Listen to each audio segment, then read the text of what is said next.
I think now we're ready to look at habit number 4, which is think win-win. So regardless of your position in a company, whether you're a C-suite executive or just a casual worker, the moment you step from independence to interdependence in any capacity, you step into a leadership role. You're now in a position of influencing other people. So the author says that the habit of effective interpersonal leadership is think win-win. Now there are 6 paradigms of human interaction. These are win-win, we have win-lose, there is lose-win, there is lose-lose, win, and finally win-win or no deal. So let's start with win-win. This is where we seek mutual benefit in our interaction with other people. In a win-win outcome, everyone walks away feeling good about the decision reached. Cooperation is emphasized over competition. The idea behind it is that there's plenty for everyone. One person's success does not have to come at the expense of the next person's. It's not your way or my way. It's a better way, a higher way. So the author says that win-win is a belief in what he calls the third alternative.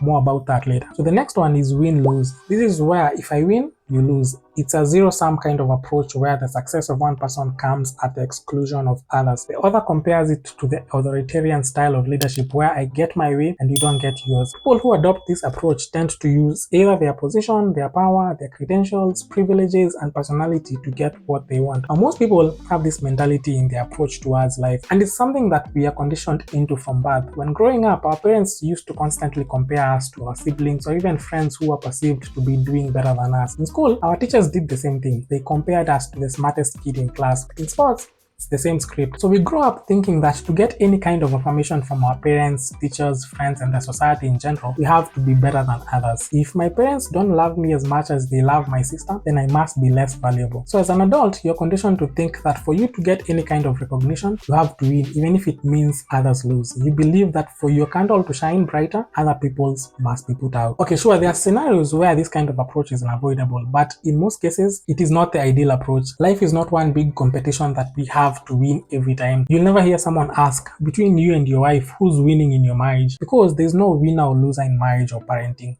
If both of you aren't winning, then you're both losing. Most of life is all about interdependence as opposed to dependence. Much of what you need to accomplish will depend on your cooperation with others, and competition is counterproductive in this case. Now let's move on to lose-win. Now these are the nice guys, the people pleasers. You would rather lose than risk offending others. These people gain strength from acceptance by others and popularity. You'd rather be in the win-lose category than in the lose-win category. People in the lose-win do not have standards, and they lack the courage to firmly stand by what they believe in. The danger with such people is that since they rarely express their feelings, they tend to bury them. And the thing with buried feelings is that they never die, so they pile up and eventually manifest themselves in the form of psychosomatic illnesses. This is as a result of the resentment that builds up over time. Now the win-lose people, whom we talked about just a while ago, tend to love the lose-win guys because they can easily take advantage of them. The other paradigm is the lose-lose. This is where two stubborn, egocentric, and strong-willed people meet. None is ready to cede ground or compromise. It's why you're prepared not to win as long as the other person loses. So such people are so concerned about others that they are prepared to burn everything down than risk the chance of someone else winning. So these people are vindictive and vengeful. They like getting their revenge and getting even. They are also obsessed with their desire for others to lose, even if it means that they also lose. This is the classic eye for an eye, which leaves everyone blind. It's the philosophy of war. If nobody wins, then maybe being a loser isn't so bad. So the next paradigm is win. This is someone who is simply just concerned about their well-being. What others are up to is irrelevant to them. They do not care whether you win or lose. They just care about getting what they want. This kind of approach is ideal in scenarios where there is no competition. So just secure your bag and let everyone else secure theirs. So before you look at the last paradigm of human interaction, I have a question for you. Which one of these 5 paradigms that we have so far looked at is ideal? Which one do you think is ideal? Well, the author says that it depends. It depends on the context and situation you're faced with. For instance, in a game of football, there will always be winners and losers. But in a company, you obviously want colleagues collaborating and not competing in an unhealthy manner. So a win-win would be ideal here. In a close relationship with family and friends, sometimes we take a lose-win approach. This is especially so if winning comes at the expense of the friendship or relationship. So you could compromise for the sake of your loved one. There are also instances where winning does not affect anyone else. So the win approach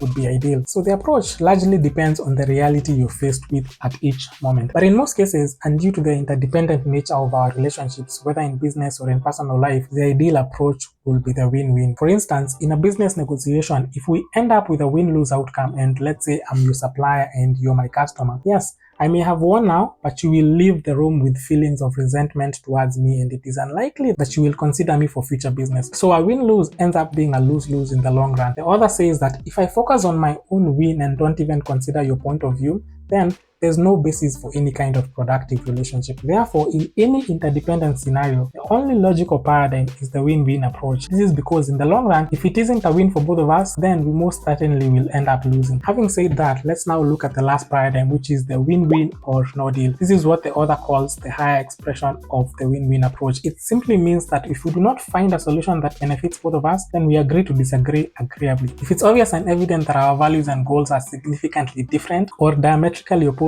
then there's no need to waste time getting into an agreement. And it's always better when you realize this early before commitments are made. So no deal gives the parties freedom to negotiate openly with no hidden agendas. You know that if you don't reach a mutually beneficial position, then you can always walk away peacefully. So it's far better to have no deal than to have one where you feel shortchanged. The author says that this kind of approach provides tremendous emotional freedom. He gives the example of a family where there is no consensus on which movie to watch. So instead of just settling on one and have others enjoy it at the expense of others, he says that it's better to just choose no deal and decide to do something else. The author, however, points out that there are scenarios where this approach may not be suitable. For instance, you wouldn't abandon your child in the name of no deal. In this case, a compromise would be ideal. Again, context is key, but the win-win or no deal paradigm is ideal for most cases and it provides great freedom. Here's a simple exercise for you. What kind of approach do you mostly adopt in your life?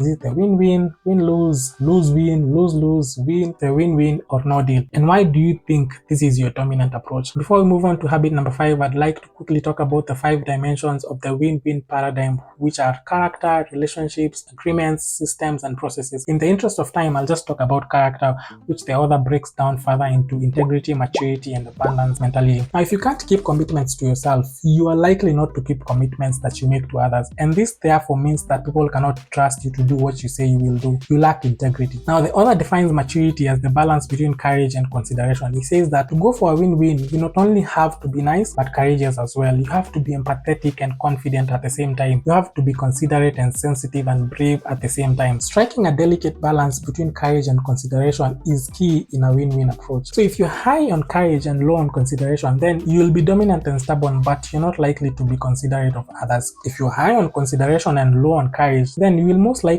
go for a lose-win outcome. You will be overly considerate of others but lack the courage to express your position on an issue. Therefore, for a win-win, you need to be high on both courage and consideration. That way, you're able to be empathetic and listen to others' points of view while also courageously expressing yourself. Lastly, there is the abundance mentality. This is the view that there is plenty of cake for everyone. Most people are wired to believe that there is never enough resources and opportunities to go around. They adopt the scarcity mentality where if one person wins, then it means I'm losing. So they are always insecure about their position, and this makes it difficult to get a win-win when dealing with them. Such people have a difficult time sharing recognition, credit, power, and even profit. When someone else gains, they view it as a loss for themselves. Someone with an abundance mentality, however, is quite secure in themselves. They have no problem sharing recognition, profit, power, and even decision making. They understand that the cake is big enough for all of us, and therefore reaching a win-win becomes quite easy for them. And that's it for habit number 4. Now let's look at habit number 5, which is